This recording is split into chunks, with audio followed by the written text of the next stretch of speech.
Muy buenas, saludos cordiales en Cristo y María. ¿Estamos a 7 años del fin de la pesadilla? ¿Quién de nosotros no ha tenido alguna pesadilla en su vida, a lo largo de su vida? Una pesadilla es un sueño desagradable en el cual se manifiestan sentimientos de angustia, ansiedad, miedo, terror. ¿Se está convirtiendo la vida en este mundo en una pesadilla? ¿Por qué? ¿Qué es lo que está pasando? ¿Estamos a 7 años del fin de esa pesadilla? ¿A cuánto estaremos del fin? ¿Cómo acabaríamos con esa pesadilla si es que existe? ¿Se puede vivir en este mundo sin esa sensación de angustia, ansiedad, miedo, terror? Obviamente se puede. Pero lo que nos rodea nos influye, pues lo queramos o no, nos afecta. Y las circunstancias no son fáciles, todos lo estamos viendo, estamos siendo testigos de lo que está pasando y sabemos que lo que va a pasar se va a poner peor, porque se tienen que cumplir las profecías.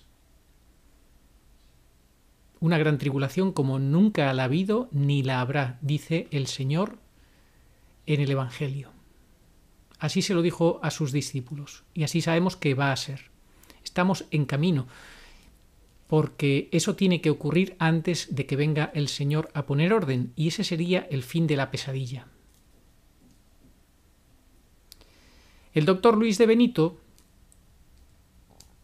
es un médico español que está bastante comprometido desde hace 2 años con todo lo que está pasando y tiene un canal de YouTube. Y os quería compartir un trocito de lo que él ha compartido. Y fijaos lo que dice él. Atentos. Está hablando sobre el no tener miedo en un mundo que sea mejor y demás. Pues fijaos lo que dice. Claro, si se acaba el vino en una boda, se acaba la alegría. Me parece que el vino va unido a la juerga, ¿no? Por aquello de que alegra el espíritu. Vale, los abstemios, pues no, se buscan otro tipo de alegrías, ¿no? Pero qué triste es no tener vino, qué triste es no tener alegría, ¿eh? Vais entendiendo por dónde van las cosas, ¿no? Pues de eso queremos hablar. ¿Por qué se ha apagado la alegría en el mundo? ¿Por qué? Bueno, pues todos estamos viviendo de unas maneras muy diversas, ¿no? Las relaciones sociales, cómo se han enfriado y estas cosas, pequeñas diferencias, pequeñas o no tan pequeñas, cómo se han agrandado, cómo se ha magnificado la tensión social. Hasta le hace falta comprender qué es lo que ha ido pasando y al mismo tiempo irlo integrando pues para saber cuál es el enemigo común al que hay que enfrentarse. Ese miedo lo tienen los rebaños. Claro, lo peligroso en todo esto es que al frente, y esto es muy importante, al frente de las distintas espiritualidades, los vendedores de espiritualidad, que les he llamado yo en otros vídeos de estas entregas, ¿no? Los que venden algo espiritual, se han puesto al frente a meter miedo también. A meter miedo o a exigir como condición indispensable para seguir en ese transcurso de la vida, pues algún producto que parece que choca contra la necesidad.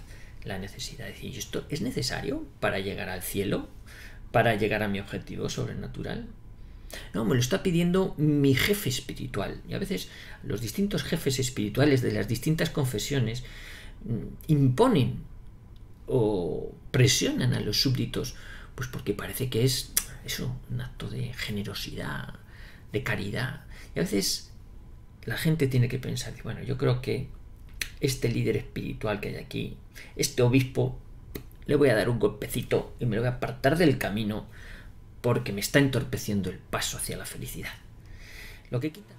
Pues ahí lo tenéis. ¿Qué os parece lo que dice este doctor, que es un seglar católico y que manifiesta lo que deberían de manifestar los obispos, hacer de pastores que advierten al rebaño? Él advierte. Y hay que quitar de en medio, hay que dejar de escuchar y de seguir a aquellos que son líderes políticos y que lo único que hacen es pues generar confusión y daño y recomendar algo que es maléfico. Vamos a ver hoy un artículo muy interesante, ahí lo tenemos, la profecía de las 70 semanas de Daniel, Y por eso yo os hablaba de si estamos a 7 años, que es la última semana de Daniel, porque ya se han cumplido 69, falta la última, y vamos a leer este artículo. Vamos a leerlo y lo vamos a comentar en Como vara de almendro por Juan Suárez Falcó. Dice así Daniel 9, 20 al 27. Mientras aún estaba hablando y orando y confesando mi pecado y el pecado de Israel mi pueblo y presentando mis súplicas a Yahvé mi Dios por el santo monte de mi Dios, y mientras aún estaba profiriendo mis plegarias, aquel varón Gabriel, a quien yo había visto antes en la visión, se me acercó en rápido vuelo a la hora de la oblación de la tarde y me instruyó y habló conmigo diciendo: Daniel, he venido ahora para darte inteligencia. Cuando te pusiste a orar salió una orden y he venido a anunciarla porque eres muy amado. Fija pues tu atención sobre la palabra y entiende la visión. 70 semanas están decretadas para tu pueblo y para tu ciudad santa, a fin de acabar con la prevaricación, sellar los pecados y expiar la iniquidad, y para traer la justicia eterna, poner sello sobre la visión y la profecía, y ungir al santo de los santos. Fijaos que esta es la clave. El pecado que hay en el mundo es lo que hace que la vida del hombre sea una pesadilla. Cuando reina el pecado en tu vida se convierte en una pesadilla.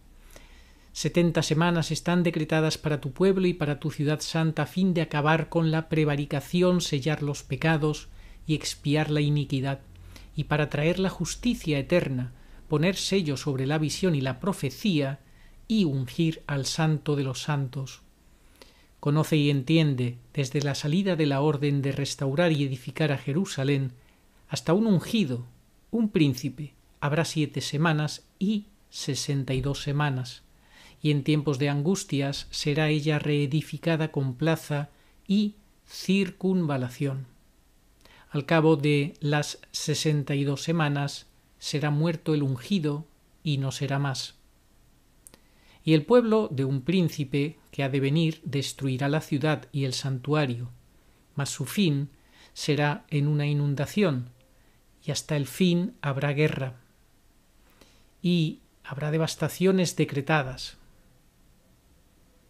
Él confirmará el pacto con muchos durante una semana, y a la mitad de la semana hará cesar el sacrificio y la oblación, y sobre el santuario vendrá una abominación desoladora hasta que la consumación decretada se derrame sobre el devastador.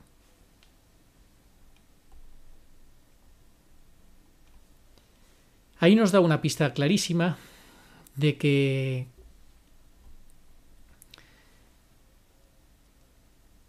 a la mitad de la semana hará cesar el sacrificio y la oblación. Por tanto, cuando veamos eso ya claramente, el sacrificio pues que cese y la oblación que cese, sabremos que estamos en la mitad de la semana y quedarían ya solamente 3 años y medio para la parusía.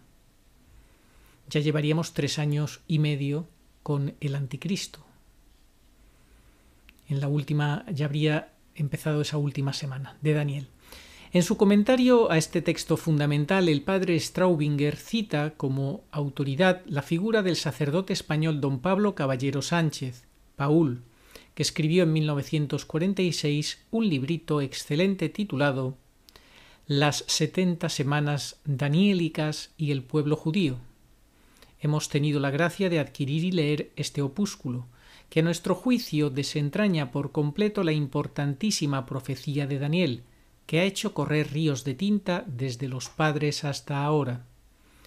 La crítica moderna encabezada por el padre Lagrange veía inequívocamente en esta profecía un continuo de años hasta la muerte y resurrección de Jesucristo. Para ello tenían que recurrir a un recuento no literal ni matemático, y hacer todo tipo de requiebros cabalísticos y violencia a las fechas y a la historia. Pero las cosas de Dios son más sencillas. Los santos padres de la Iglesia, San Hipólito, San Cirilo de Jerusalén, San Jeremías, San Atanasio, etc., Entendían estas 70 semanas como un texto mesiánico hasta el nacimiento, muerte y resurrección de Cristo. Sí, pero que no acababa ahí, sino en la segunda venida o parusía.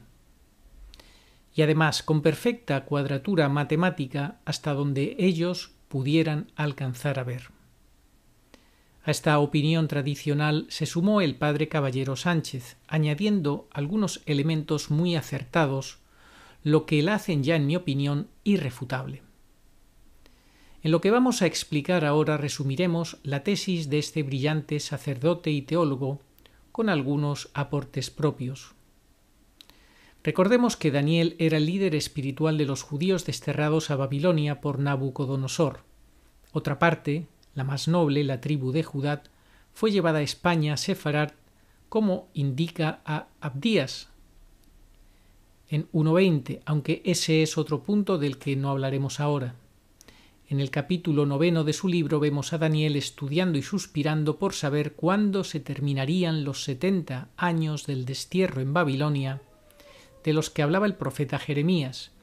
Le vemos orando a Yahvé, pidiéndole perdón por sus pecados y por la apostasía de su pueblo y misericordia, para poder ser rehabilitados en su presencia y poder volver a Jerusalén.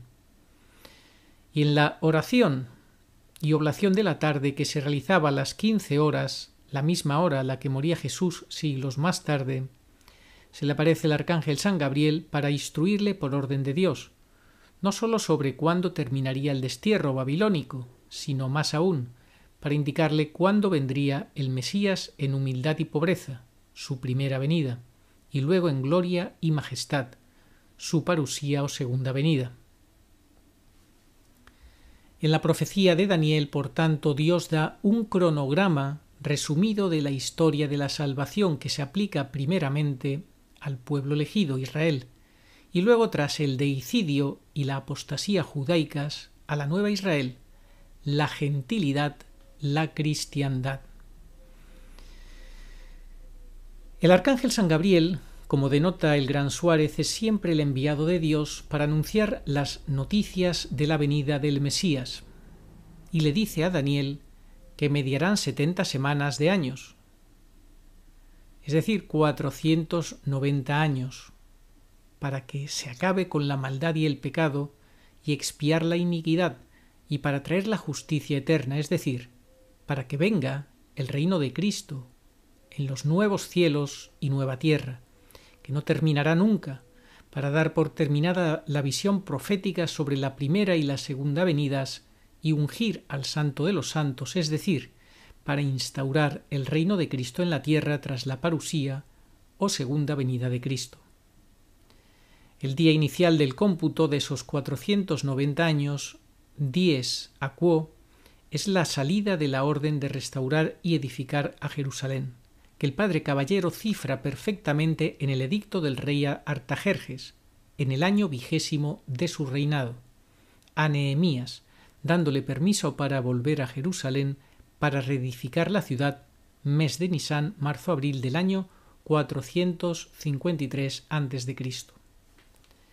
A partir de ese momento comienzan a correr los 3 tramos temporales que explica el arcángel San Gabriel, que son los siguientes: 7 semanas dedicadas a la reconstrucción de las murallas y plazas de Jerusalén, 62 semanas hasta que sea quitado de en medio Jesucristo el ungido y su pueblo, el judío, 1 semana final, la del anticristo antes de la parusía o segunda venida de Jesús.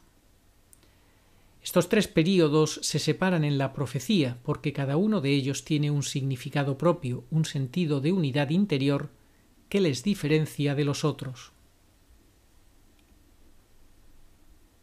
Fijaos que ya hemos vivido 69 semanas, nos queda la última, la 70, que es la semana final, la del anticristo antes de la parusía o segunda venida de Jesús, y que pues está muy en el debate de si ya habremos empezado esos últimos 7 años o no. Hay opiniones para todos los gustos, unos dicen que sí, otros dicen que no, otros dicen que no saben, no contestan. La verdad es que puede ser cualquier cosa. Yo pues no sé, he dicho que posiblemente empezó con lo de la Pachamama, pero posiblemente también no ha empezado todavía y esté a punto de empezar, pero vamos, que si no ha empezado, pues poco le puede faltar. Si nos ponemos en plan más literalistas, podríamos decir que no ha empezado, pero es que las interpretaciones son eso, son interpretaciones de los textos bíblicos y luego nos llevamos sorpresas de lo que el Señor pues ha dicho, ha querido decir o cómo lo hemos de interpretar, y como la Iglesia no se ha manifestado, digamos, de una manera formal en este tema, pues están abiertas las especulaciones. Estos 3 períodos, como hemos dicho, 7 semanas, 62 semanas y una semana final, la del Anticristo, estos 3 períodos se separan en la profecía porque cada uno de ellos tiene un significado propio, un sentido de unidad interior que les diferencia de los otros. Vamos a ver el primer período, que son las primeras 7 semanas, 49 años. Cada semana hay que multiplicarla por 7 años, 7 por 7, 49 años, años del 453 a.C. hasta el 404 a.C. Nehemías, copero judío del rey Artajerjes, tras el permiso emitido por edicto del mes de Nisán del año 453 a.C., vuelve con un resto fiel desde Babilonia a reconstruir los muros y plazas de la ciudad de Jerusalén. Esto lo consiguieron finalmente culminar en medio de grandes angustias, in angustia temporum, pues las labores de reconstrucción se tuvieron que realizar a la vez que tenían que luchar contra los pueblos circundantes, árabes, amonitas y los de Ashot, que no querían que Judá resurgiese de entre sus cenizas, como cuenta el propio Nehemías en su libro, capítulo 4, versículos del 6 al 23. Estos 49 años terminaron el año 404 a.C. con la muerte de Nehemías, terminada la obra principal. La razón por la que el arcángel San Gabriel separa un primer período de 7 semanas en el futuro del pueblo elegido es la de celebrar la vuelta a Dios del pueblo que fue herido por su idolatría con el destierro de Babilonia. La vuelta a Jerusalén la hacen solo los fieles, los otros se acomodaron a la idolatría y se quedaron en Babilonia. Fijaos, si vivimos ahora o no vivimos ahora idolátricamente, la inmensa mayoría vive o vivimos envueltos en la idolatría. Si no se adora a Dios, se adoran ídolos. Y el Señor castigó la idolatría. Solamente los fieles que no se acomodaron a la idolatría, pues son los que fueron pues tomados en cuenta por el Señor. La vuelta a Jerusalén la hacen solo los fieles, los otros se acomodaron a la idolatría y se quedaron en Babilonia. Peor suerte corrieron las 10 tribus del reino del norte, Israel, que décadas antes había sido también desterrado, pero a la religión de Asiria, y que se perdieron para el judaísmo, volviendo en forma de invasiones bárbaras a asentarse siglos después dentro del limes romano en Europa, convirtiéndose finalmente al cristianismo, oráculo maravilloso del Señor.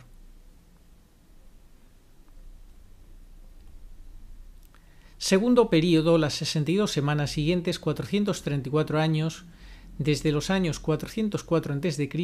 al 23 de marzo del año 31 después de Cristo. Las otras 62 semanas llegan hasta el ungido príncipe, o sea Jesucristo, que muere exactamente, según el Padre Caballero, el 23 de marzo del año 31 a los 483 años de la misión de Nehemías. El recuento de esos 434 años, a contar desde el año 404 a.C., termina el año 31 después de Cristo y excluye el año cero, como indican todos los historiadores, pues el año cero no existe. Gracias al celo de Nehemías y del sacerdote Esdras, el judaísmo del pueblo que regresó a Jerusalén acabó purificado de su idolatría anterior y rebrotó pujante en su tierra original, viviendo fiel a Yahvé durante los siglos siguientes, resistiendo las influencias perniciosas del ambiente pagano que les circundaba y los terribles golpes de aquel remedio del anticristo que fue Antíoco Epífanes. Lamentablemente, el final de este segundo período de 69 semanas, 7 más 62, acabó con la terrible tragedia del deicidio, es decir, los judíos no reconocieron al Mesías, por el que suspiraron desde Abraham. Al igual que Jonás predicó durante 3 días en Nínive, pidiendo su conversión para evitar la destrucción de la ciudad a los 40 días, Cristo predicó 3 años pidiendo la conversión del pueblo a Dios Padre. Al no convertirse nada más que unos pocos, a los 40 años, a contar desde el año 30 después de Cristo, Tito, hijo del emperador Vespasiano, destruyó la ciudad en el año 70 después de Cristo. Nótese que estas 62 semanas del segundo período abarcaron el judaísmo y el cristianismo. Es decir, conformaron un continuo porque Cristo es la continuidad y consumación del judaísmo auténtico y fiel, el de las promesas mesiánicas. Esto es fundamental, las promesas mesiánicas. El Hijo de Dios fue enviado a su pueblo para hacerlo volver al Padre, siendo desechado de donde se concluye que el cristianismo es la continuación natural del judaísmo fiel, el que reconoció en Cristo al Mesías. Por eso, el texto de la profecía de Daniel acaba abruptamente, et no ei, y no será más, en referencia al pueblo judío, antes habitáculo de Dios, que quedó réprobo, su sacerdocio execrado, rompiendo unilateralmente su alianza con él, Jeremías 11 del 10 al 11, de lo que es símbolo inequívoco el velo rasgado del templo que acabó siendo destruido. La viña fue quitada a sus propietarios y arrendada a los gentiles, la cristiandad, nuevos depositarios de la gracia, nuevo Israel espiritual, mientras que la Israel según la carne se separaba, como sarmiento de la vid, se agostaba y se hacía furibundamente anticristiana, rechazando a Dios. Ellos mismos se maldijeron cuando profirieron aquel tremendo caiga su sangre sobre nosotros, aunque ese bautismo con la sangre del Señor, como a Longinos, le acabará convirtiendo de nuevo al final de los últimos tiempos en los que nos encontramos. Sabemos que esa conversión en masa del pueblo judío pues será ya el signo final definitivo de que la parusía está ya a puntísimo, a puntísimo. Por eso el padre Caballero considera que el que fue evacuado y quitado de en medio no fue realmente Cristo, que a pesar de su muerte resucitó y dio mucho fruto en la gentilidad, sino el pueblo judío, anticristiano y anticeos desde entonces, antidios. Ese es el que considera el padre Caballero que fue quitado de en medio tras la muerte y resurrección de Cristo.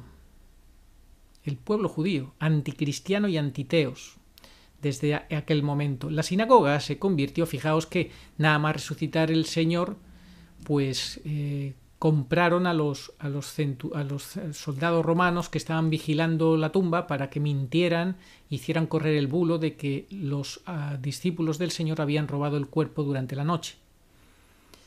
La sinagoga se convirtió en sinagoga de Satanás, y casi todos los movimientos ateos filosóficos, económicos y teológicos que desde entonces han sido o han surgido de sus profundidades, lo han hecho para intentar derrocar la cristiandad.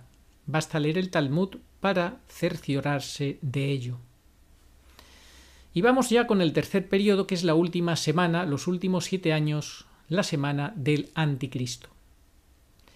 Desde la muerte y resurrección de Cristo, el pueblo de Israel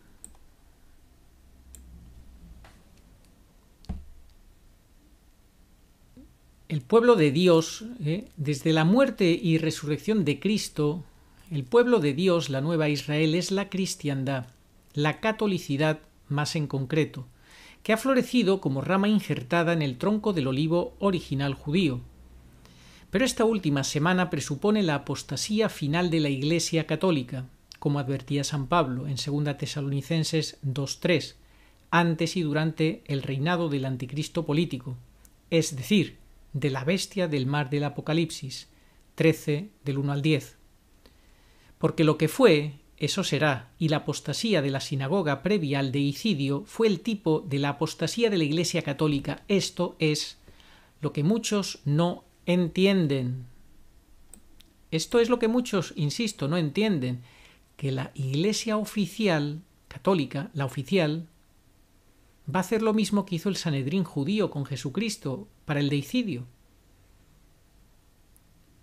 ¿No lo entienden? Porque lo que fue, eso será, y la apostasía de la sinagoga previa al deicidio fue el tipo de la apostasía de la Iglesia católica al final de los últimos tiempos, antes de la persecución del resto fiel y de la segunda venida que terminará la historia. Es decir, igual que el Sanedrín ejecutó a Jesucristo, pues la Iglesia oficial perseguirá y tratará de ejecutar al resto fiel de la Iglesia católica verdadera. El padre Caballero lo explica muy bien diciendo que un falso pontífice, atentos al dato, el padre Caballero lo explica muy bien diciendo que un falso pontífice usurpará la silla petrina de Pedro, constituyéndose en el falso profeta del Apocalipsis, la bestia de la tierra o la religión, llevando a la Iglesia a la apostasía, y le prepararía el camino al anticristo político. A la mitad de la semana será quitado el sacrificio perpetuo, la hostia, la misa, del lugar central, el santuario, lo más santo, en latín pinaculum, sacrum, en griego teurion y euron. Aquí tenemos, sacado del libro de la profecía de las 70 semanas de Daniel, como lo dice. Vísperas del endiosamiento, consagración religiosa de su Führer, elevándolo a la categoría de amo del mundo por gracia del dragón y voluntad del pontífice de la discesio, el falso profeta que delante de él hace prodigios y lo expone a la veneración de toda la tierra, abominación de la desolación, de la 70 semana daniélica, 3 años y medio del poderío político religioso diabólico, de las 3 bestias apocalípticas, abominación que tuvo en vista Jesús al decir en su discurso escatológico: y será pregonado este evangelio del reino por toda la tierra habitada en testimonio a todas las gentes, y entonces vendrá el fin. Cuando pues viereis la abominación de la desolación, la dicha por Daniel el profeta, dominando en el lugar santo, quien lee entienda, entonces los que estén en Judea huyan a los montes, porque habrá entonces tribulación grande, cual no la hubo desde el principio del mundo hasta ahora, ni la habrá. Mateo 24, 14 al 21. Sabemos que el lugar más santo es el sagrario, donde habita Cristo, Eucaristía, presente real y sustancialmente bajo las apariencias de pan. El falso profeta y el anticristo quitarán el sagrario y pondrán en su lugar una estatua del anticristo, para ser adorado en todos los templos católicos. Apocalipsis 13:15. Comenzando por la Basílica de San Pedro, que sustituirá a la Eucaristía durante 3 años y medio. Ya estamos viendo que esto va a pasos agigantados, ese deseo de supresión que es el gran anhelo de los enemigos de Cristo y de la Iglesia, la supresión del sacrificio perpetuo de la Eucaristía. Tiene así sentido que haya 2 catejón y que cada una de las 2 figuras satánicas anticrísticas de Apocalipsis reemplacen aquello que les obstaculiza, el papado.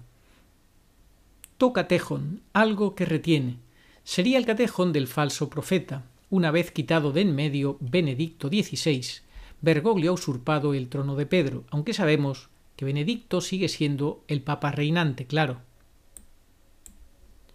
Y la Eucaristía sería el catejón, jo catejón, quien le retiene, Cristo mismo, del anticristo político. Cuando el falso pontífice Bergoglio quite la consagración, está siendo sustituida por una liturgia y sacrificios satánicos, por un cáliz de abominaciones. Y sólo entonces el anticristo podrá sentarse en el trono de Cristo, haciéndose adorar como Dios, poniendo una estatua suya donde antes estaban todos los sagrarios en cada iglesia. Esto ya hemos visto que lo han hecho en China. En China lo han hecho, han quitado que es como un anticipo, como un lugar piloto, una prueba piloto de lo que más o menos quieren hacer en el resto del mundo, ¿verdad? Lo hemos visto en China quitando las imágenes de las iglesias, destruyendo templos y demás, y poniendo las imágenes del mandamás chino. Es decir, el falso profeta ya ha reemplazado al verdadero papa, y el anticristo político deberá reemplazar al verdadero Cristo presente en la Eucaristía. Son los dos pasos como definitivos. Y ahora vamos a leer aquí otros párrafos del libro. Si los intérpretes quisieran admitir que la escatología de San Pablo es la misma que la de Daniel y la de todos los profetas, inclusive San Juan y Cristo mismo, ya sabrían que el día del Señor no es el acabamiento del mundo, sino su limpieza, que el anticristo no es una ola de impiedad indefinida, sino un organismo social determinado con su jefe personal, pueblo de un jefe que vendrá, organismo confederado con otros semejantes y todos animados del mismo espíritu cismático, apostasía, discesio, respecto del verdadero eje religioso del mundo, Iglesia de Jerusalén redivida. Sabrían que el obstáculo que impide la venida apoteósica de aquel jefe agente y cosa a la vez, neutro y masculino en los textos de Pablo, es el sacrificio y la oblación de que habla Daniel, suprimidos en Jerusalén, en Roma, por aquel pueblo que la ocupa y que así celebra. Este príncipe, al que Israel aclamará como Mesías y al que el falso pontífice habrá preparado el camino, concertará una alianza con muchos al comienzo de la semana de los 7 años. Esto es lo que pues muchos estudiosos consideran que todavía no ha ocurrido, porque no lo hemos visto visiblemente, y por eso, como no lo hemos visto visiblemente, entienden que todavía no ha ocurrido y que por eso no han empezado los últimos 7 años, la semana última de Daniel, la 70 semana de Daniel. Pues no, dicen que no, porque no ha ocurrido eso todavía. Una alianza con muchos al comienzo de la semana 7 años, siendo coronado emperador del mundo. Ahora, ha podido ocurrir tras bambalinas, en secreto, y que eso el Señor lo cuente ya, y que tenga lo de la Pachamama como celebración, pues es que no lo podemos saber. Simplemente hay que estar atentos. Seguimos, dice, pero a la mitad de la semana quitará la consagración, después de que empiece esos 7 años, a la mitad de la semana, quitará la consagración y desatará la gran tribulación contra el resto fiel de la Iglesia, porque los 3 primeros años y medio son, como podemos decir, una tribulación, pero no son la gran tribulación. Hasta que sea derribado por la parusía de Jesús, instaurando el reino eterno en la tierra, del que es prefiguración la piedra que, desprendida de lo alto, derriba la estatua del sueño de Daniel y la hace añicos, creciendo hasta hacerse una montaña que cubrió toda la tierra. Daniel 2:35. Cuando el anticristo persiga también a Israel, ellos se darán cuenta de que aquel al que traspasaron era realmente el Mesías. Y harán luto como se hace por un hijo. Y yo me pregunto, ¿acaso no está persiguiendo ya este personaje a Israel con todo lo que están metiéndose en el cuerpo? No una ni dos, sino 3, 4 y ya hablan de la quinta. Eso es una forma de persecución ya.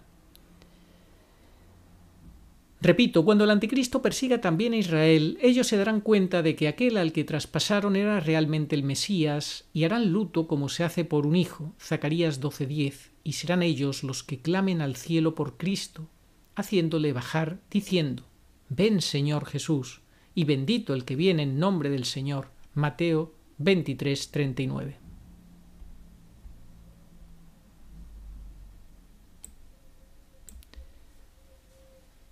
Hay que destruir el judaísmo llevando la guerra devastadora a Palestina, ocupando la Tierra Santa, suprimiendo la Iglesia de Jerusalén y su sacerdocio y sus fieles y extendiendo hasta en los lugares por excelencia santos el culto y el sacerdocio promovidos desde Roma por el pontífice traidor y usurpador, desaparecida oficialmente, de la vida social la Iglesia de Jerusalén, con sus pretensiones a la hegemonía religiosa del mundo, no queda más que la entonces apóstate Iglesia gentilícea, dentro de la cual el pueblo, aquel victorioso, puede hacer surgir, ungir y consagrar a su jefe, rodeándolo de prestigio y honores divinos.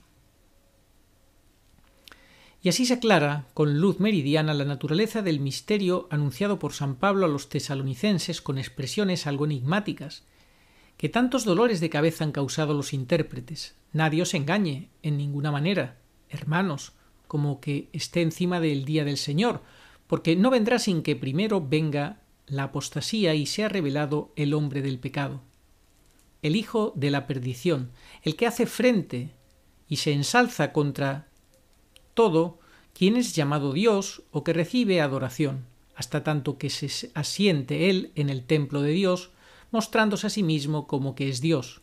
¿Nos acordáis que cuando estaba todavía con vosotros os decía estas cosas? Y ahora sabéis que le retiene impidiéndole manifestarse en el tiempo. Porque el misterio de iniquidad ya se está obrando. Solamente que hay quien retiene y retendrá hasta que se ha quitado de en medio, y entonces será manifestado el inicuo, a quien el Señor Jesús quitará la vida con el aliento de su boca y lo deshará con la manifestación de su advenimiento.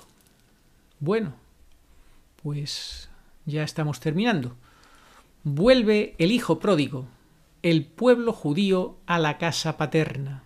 El hijo pródigo, el pueblo de Israel, que durante tantos años estuvo, pues cuando se conviertan a Jesucristo, a la verdad del Evangelio, volverá como un hijo pródigo, el pueblo judío, a la casa paterna. Tras la conversión de Israel, exceptuados los réprobos, Romanos 11:26, y la parusía, tras cumplirse las 70 semanas, cesará también entonces el arriendo de la viña a otras gentes. Jerusalén volverá a ser la capital religiosa de la humanidad y de la Iglesia. Esta semana escatológica se clausura con la tempestad divina, con la parusía, que limpia definitivamente la tierra por medio del Emmanuel, que vuelve en gloria y majestad para que en la tierra renovada resplandezca el nuevo orden del reino de Dios, gloria de Israel y de los gentiles, unidos bajo el poder y la misericordia de la Santísima Trinidad. Pues esta es nuestra esperanza, de que el Señor va a volver en gloria una vez que entremos en la última semana de Daniel, si es que no hemos entrado ya. Insisto, hay quien piensa que sí, hay quien piensa que no. Yo no afirmo nada, intuía que así habíamos empezado, pero no lo sé con seguridad, no lo sé, posiblemente no hayamos empezado, pero estemos a punto de empezar. Y en fin, que tenemos que tener esperanza. Esa es la realidad. ¿Y qué es la esperanza? Ya os lo dije en su día, pero lo vamos a volver a leer.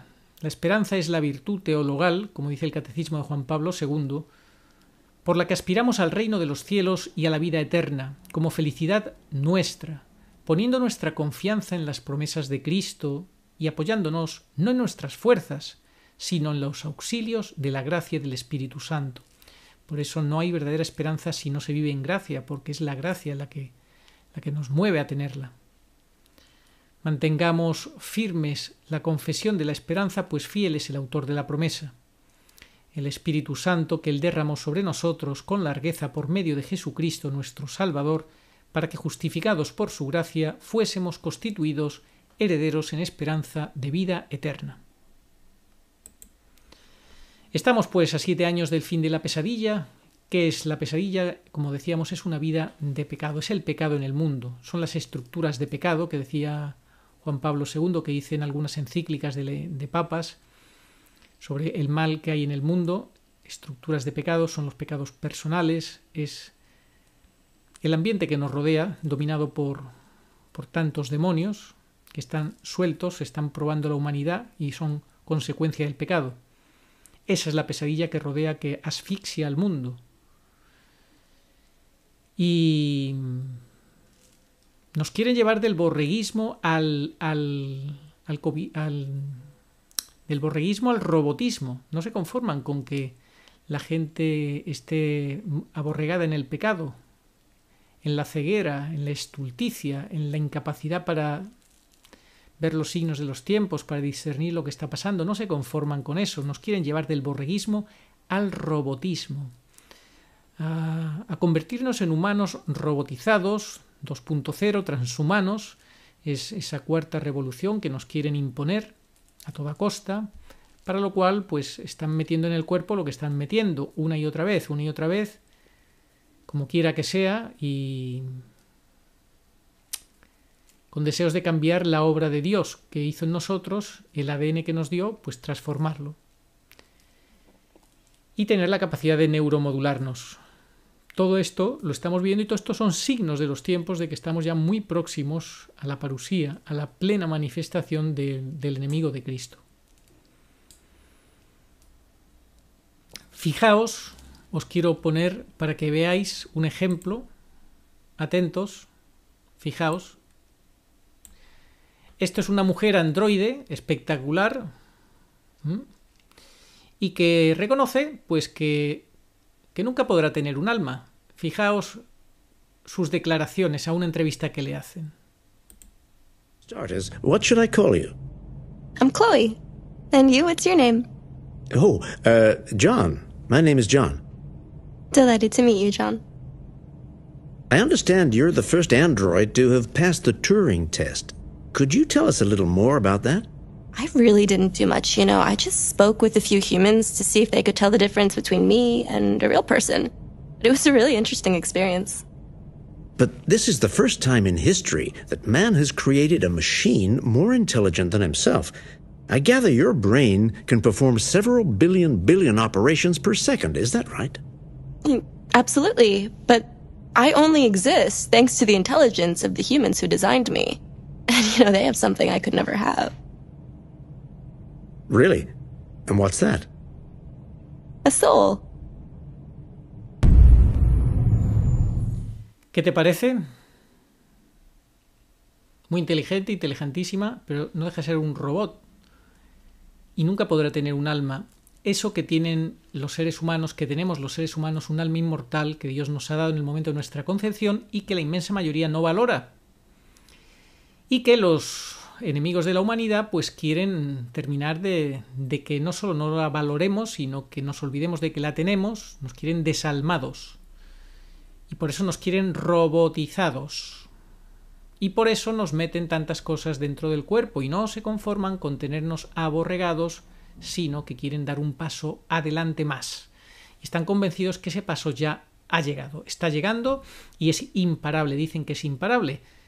Por eso es tan importante resistir y decir no, como en su momento, en estos días, hemos visto que ha sabido decir no, el número 1 del mundo del tenis, Djokovic, y ha dicho no. Yo no paso por ahí. ¿Qué hará en los próximos días, semanas y meses?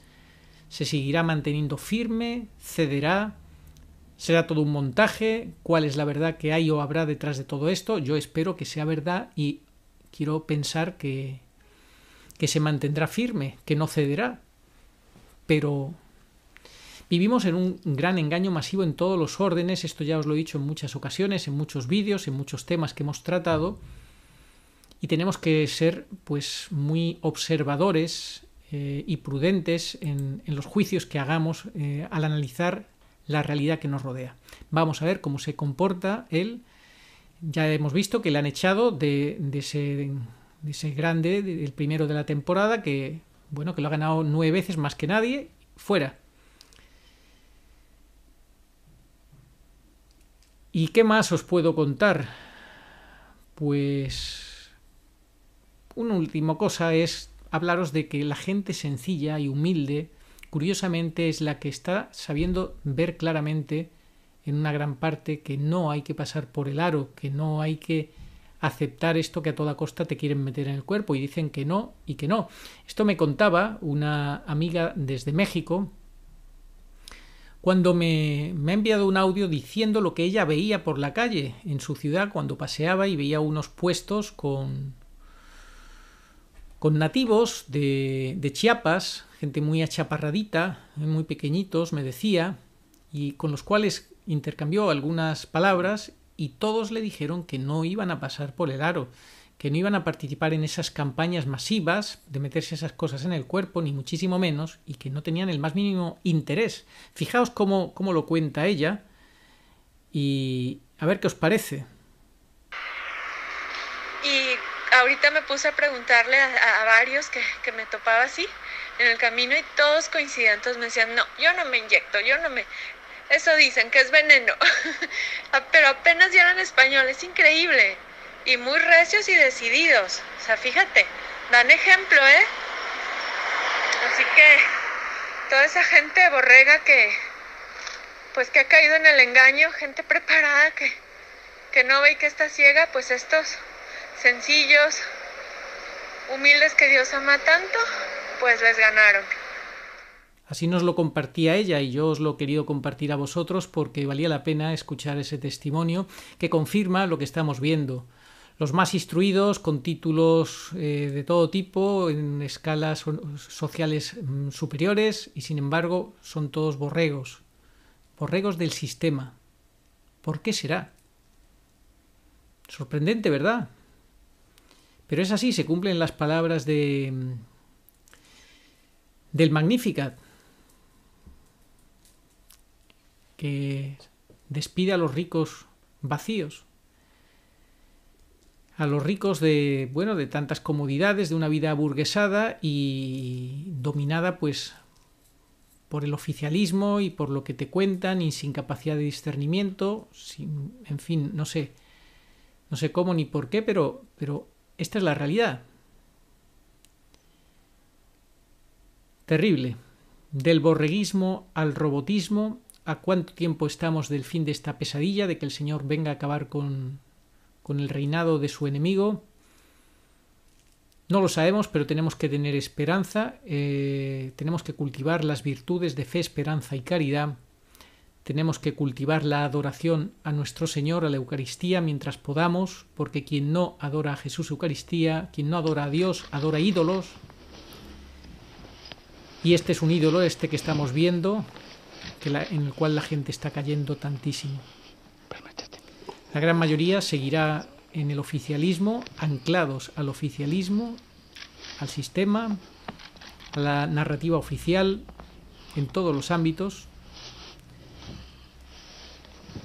Seguirán al falso profeta.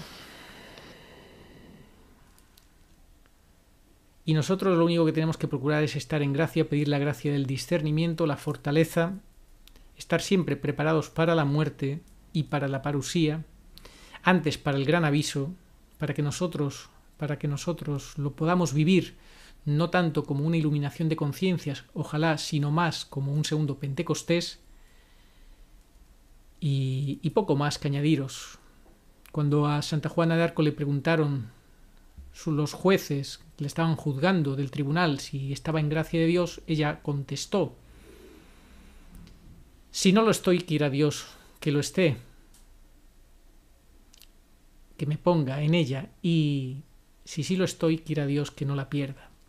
Pues esto es lo que tenemos que pedir, la gracia de cultivar la gracia santificante, el no perder nunca esa gracia santificante, el superar cada día cualquier dificultad, tentación o lo que quiera que sea, y poder hacernos fuerte en la gracia de Dios, para lo cual tenemos que orar, adorar al Señor, recibir el cuerpo de Cristo en la medida de lo posible